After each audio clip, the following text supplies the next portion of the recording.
50. Voilà une info assez originale, particulière, parce que peu de pilotes font le changement en milieu d'année quand même. Et bien c'est ce qu'il a choisi de faire, Zach Osborne, pour la saison 2018. Marvin Musquin ici, concentré. À ses côtés, un ami, Cédric Soubeyras. Ouais, Cédric. Et on sait d'ailleurs que le frère de Marvin nous écoute ce soir, Michael Musquin, dont ce numéro 85 lui est cher. On pense à lui, on lui fait un petit coucou également. Il suit ses deux camarades ce soir. Marvin Musquin, on va retrouver dans cette course sprint également Dean Wilson, Zach Osborne, Cédric Soubeyras, Cyril Coulon, Thomas Ramette, bien sûr. Il était bien parti tout à l'heure. J'en profite donc pour faire un coucou à Mika, parce que c'est c'est quelqu'un que j'adore. Voilà, donc on a partagé de très bons moments ensemble sur les motos. Et voilà, je te fais un petit clin d'œil. Voilà, on pense à toi. Allez, la préparation maintenant, un moment de concentration.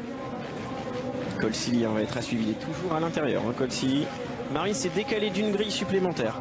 Ouais.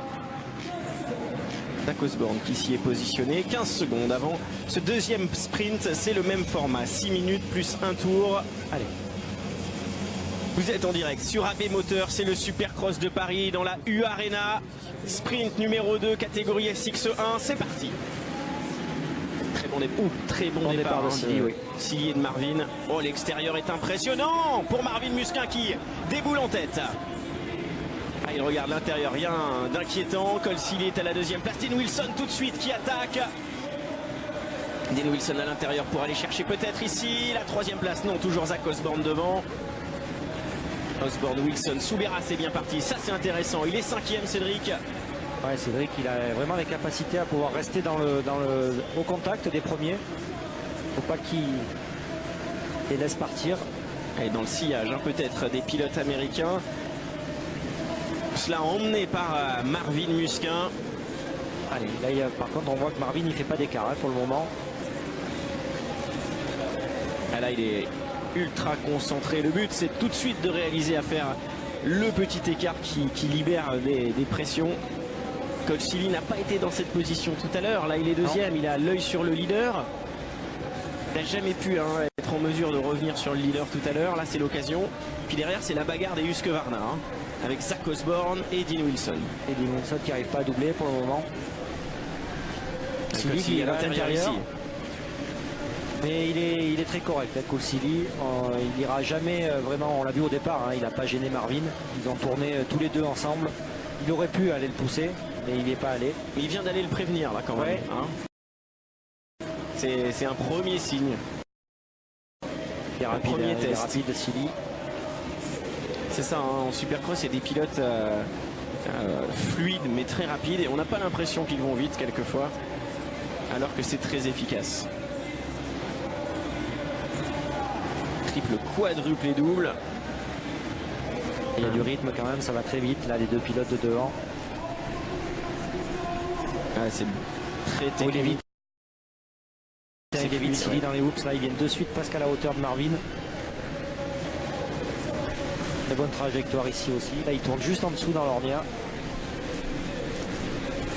Au final, c'est un bon entraînement aussi pour Marvin Musquin, qui voit qu'il va falloir s'accrocher pour la saison prochaine au SXUS et que ce mois et demi qu'il lui reste à travailler va être important et déterminant. Ah, mais pour moi, ça sera pas facile. Ça sera pas facile parce que c'est un championnat qui est très relevé. Ils sont beaucoup de pilotes à vouloir gagner. Il ne faudra pas oublier non plus Tomac.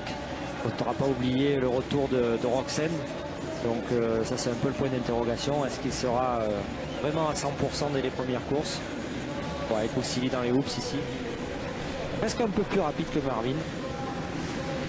Les bras sont extrêmement tendus. Il flirte avec la crête des bosses. Et regardez qui s'y réussit à s'accrocher, c'est Cédric Soubeyras. Wilson est passé troisième Zach maintenant. Osborne. Ça fait un petit écart. On l'a dit, Cédric Soubeyras, c'est peut-être l'un des seuls à pouvoir rester au contact. Oui, c'est le seul à pouvoir rivaliser avec eux. Il était parti aux États-Unis. Il avait d'ailleurs fait de belles courses.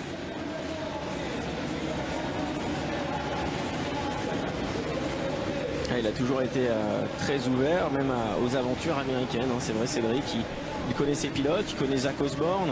Osborne qui lui a eu la particularité pour un pilote américain d'être venu rouler en Europe. Il a fait le championnat du monde de motocross. Ça c'est assez atypique aussi dans une carrière. C'est plutôt rare pour un pilote américain. Et assez tôt au final. Il est venu assez tôt en Europe pour repartir aux États-Unis et finalement là exploser. Hein, c'est une année, un vrai déclic où il gagne le championnat de Supercross US dans la dernière course à Las Vegas avec un dépassement de folie et une vraie finale où il revient pour aller chercher ce titre. Et puis ensuite il enchaîne avec brio sur le championnat de motocross aux États-Unis. Non, là c'est la saison déclic, la saison parfaite et il s'est installé en vrai patron de la catégorie SX2 aux US. Marvin a fait un petit écart là sur Silly. C'est parfait, c'est ce qu'il lui fallait. Il faut reprendre la confiance aussi. Il aura montré tout à l'heure qu'il était le plus rapide. Il faut concrétiser en course hein, après parce qu'on sait que c'est toujours autre chose. Il est appliqué. En tout cas, Marvin. Il y a son entraîneur, hein, Aldon Baker, qui a fait le déplacement également, qui est là avec lui. Alors, Aldon Baker, il s'occupe de Marvin Musquin, de Zach Osborne, également d'Anderson, également aux États-Unis, puis il s'occupait de Ryan Dungey, mais qui maintenant a mis un terme à sa carrière. C'est un peu le sorcier américain. Oui, alors, alors justement, le sorcier, on ne sait pas trop ce qu'il fait dans sa Baker Factory. Dans sa Baker Factory, pour rigoler, on va dire, dans sa fabrique de gâteaux. C'est une fabrique à champions quand même, hein, depuis quelques années. Il fait un excellent travail. Après, voilà, il y a beaucoup de questions sur ce qu'il fait et ce qu'il fait pas. Moi, j'ai ma petite idée et c'est vrai qu'il arrive. C'est un forcené, c'est excellent. En fait, je pense que le côté travail sur le mental est beaucoup plus important que le travail sur le physique. Je pense qu'il fait prendre conscience aux pilotes qu'il n'y a pas de limite en fait. Il n'y a pas de limite technique, il n'y a pas de limite physique, on peut toujours se dépasser, on peut toujours aller plus loin. Il y a de la douleur, mais comme un cycliste qui va monter une montagne, il va avoir mal aux jambes, un pilote moto va avoir mal au bras au bout d'un moment. Après, il faut savoir dépasser ça, il faut savoir faire avec. Et ça, c'est, je pense que la clé de Baker, c'est ça, c'est faire comprendre aux pilotes que, voilà, que le but, c'est d'aller gagner la course. Et même si ça fait mal, même s'il fait chaud, même si c'est dur, même si c'est difficile, il faut y aller quand même. Et je pense que le gros du travail est là. Allez, on en reparlera justement, on reviendra sur les méthodes d'Aldon Baker. Pour l'instant, on s'intéresse à Marvin qui, dans ce sprint numéro 2, eh bien, est en train d'exceller, tout simplement. Comme il l'avait fait la saison passée déjà ici en France et était reparti King. Et bien là dans ce deuxième sprint il montre bien qu'il est le grand favori hein, ce week-end ici à Paris.